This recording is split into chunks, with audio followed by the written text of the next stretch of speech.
Social Security, probably one of the most emotional decisions a family will make in retirement.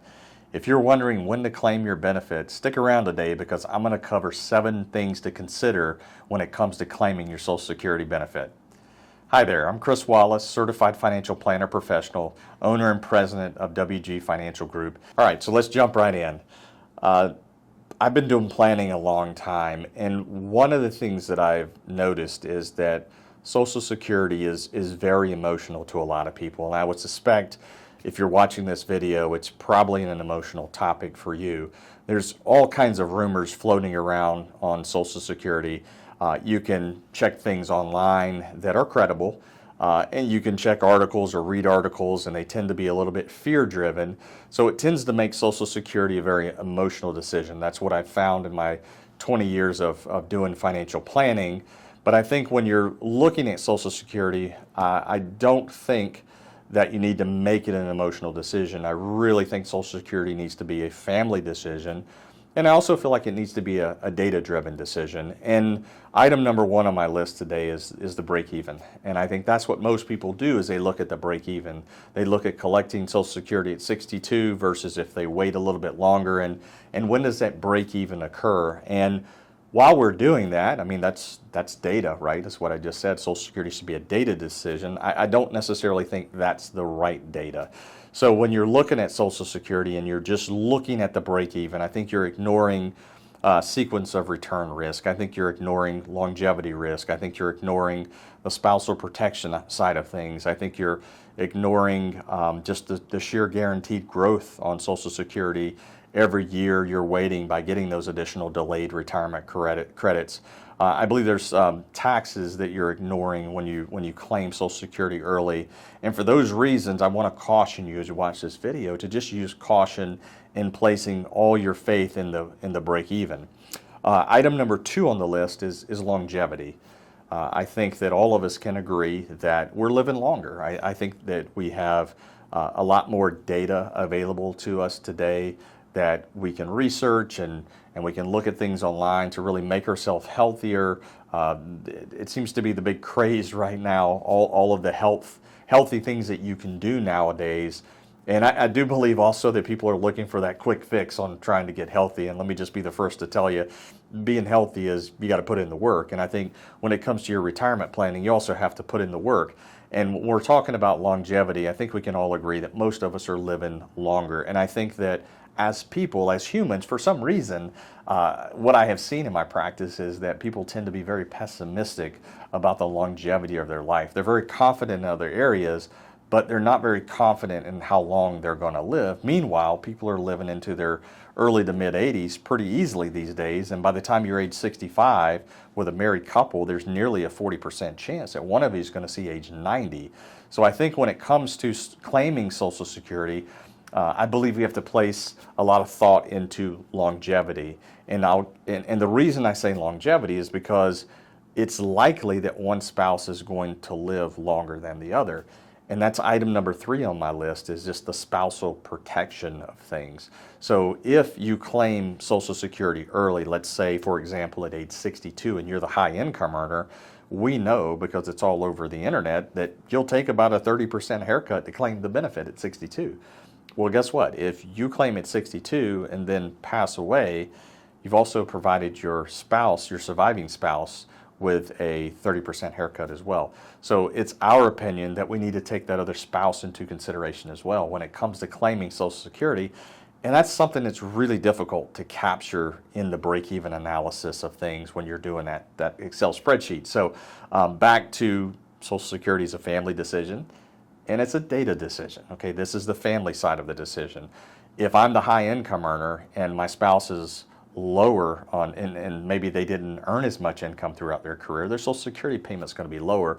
So therefore, I might want to delay mine so that if something happens to me, my spouse will receive more of my Social Security income or all of my Social Security income, because we know at a passing, the lowest Social Security is going to go away. So it makes sense for a lot of families to at least have one of the earners wait on claiming because maybe they're the high income earner. So the item number 4 on the list that we'll kind of get into today is taxes. And we know that all of us want to legally pay our taxes, but we also don't want to pay any more than we really have to pay. And when we look at Social Security, just from a federal tax perspective, Social Security is only 85% of it is subject to tax in the worst case scenario. So that we know that 15% of that is 15% free from federal tax. So when we're waiting to claim Social Security, that 15% that's free from federal tax is larger on a larger amount of money than it would be on a smaller amount of money. So we can think about the tax efficiency of Social Security and how that may impact our retirement plan. So when we're looking at Social Security claiming strategies, think of it this way. The larger your Social Security benefit is, usually for most families, the larger the net income benefit is as well. And it's guaranteed, through the life of for as long as you live.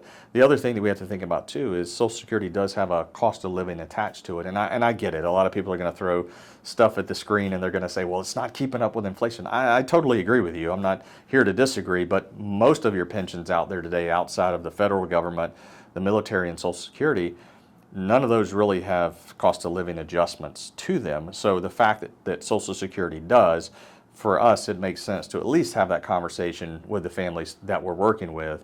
Number 5 here that we'll get into is Roth conversions. That's the hot topic today. So if you're working on getting some of your pre-tax money converted over to Roth, then I think one of the things you may want to consider is potentially waiting to claim your Social Security benefit, because as I noted a few minutes ago, up to 85% of your benefit is actually federally taxable at worst case. So if you're working on Roth conversions and we've got Social Security income on the tax return and then we stack a conversion on top of it, we eat up some of the room on the tax return that we could be using for potential Roth conversion. So I think families who are considering the Roth conversion strategy and building that into their retirement plan, I think we have to think hard about that, and should we delay Social Security for that reason as well. The other thing that I've run into in my practice is age gaps. So a lot of people will tell you that the easiest way to maximize Social Security is just wait till you're 70. Both of you just wait till 70. And that may not be best for some families, because I think with families that have larger age gaps, then I think you can run what I call age gap strategies. So for example, if there is an 8-year differential between, say, a husband and wife, then I think you go ahead and look at maybe delaying one as long as you can. We talked a little bit about that a few minutes ago. But then that lower, maybe the younger spouse at that point, maybe you turn maybe him or her on at an earlier time frame, just because they're younger and it's just going to take a while for them to catch up. So I think you have to look at, like, number 6 is kind of my strategy here, is just age gap strategies. And then lastly, as we get close to kind of wrapping this up, I think you have to think about, if maybe you're doing one of these strategies and maybe your retirement plan is progressing along and you're taking money out of a portfolio, you're doing Roth conversions, you're doing all the things, but let's just say the market isn't cooperating. Because to be honest, if you're going to delay Social Security, more than likely you're going to need to pull money somewhere out of a portfolio. You're going to need to take it from somewhere. In that case, and maybe the market isn't returning, or the market isn't behaving or being kind and providing the returns that we had hoped during this time that we're planning to delay Social Security, then I think what you can do is what I call the parachute, the ripcord strategy.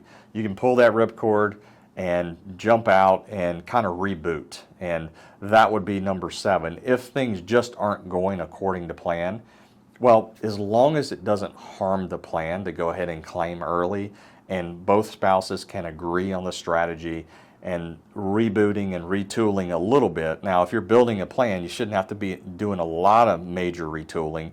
But let's say, for an example, we were trying to get to age 67, which is full retirement age for individuals that were born in 1960 or later. Let's say we got to age 66, and it was just, the plan was seeing some stress, there was some anxiety. At that point in time, you're pretty close to full retirement age, and you might consider just pulling that ripcord, because as long as I've done this and as long as I've sat down with families, some of the things that I have noticed is, number 1, numbers, will always tell you the truth if they're input correctly. The other thing that I've noticed is there's a lot of emotions and anxiety in retirement. And if claiming a little early reduces some of that anxiety and just makes someone put their head down at night and maybe sleep a little bit better, well, then I think you give that some serious thought and you pull the ripcord and kind of retool. So those are my top 7 things to consider when claiming Social Security. If you have enjoyed this content, then what I would ask you to do is subscribe. I'd also ask you to hit the bell at the bottom of the screen as well. That way you can be notified when we post additional content. So again, I'm Cris Wallace, Certified Financial Planner, WG Financial Group. I hope you've enjoyed this, and I'll talk to you soon.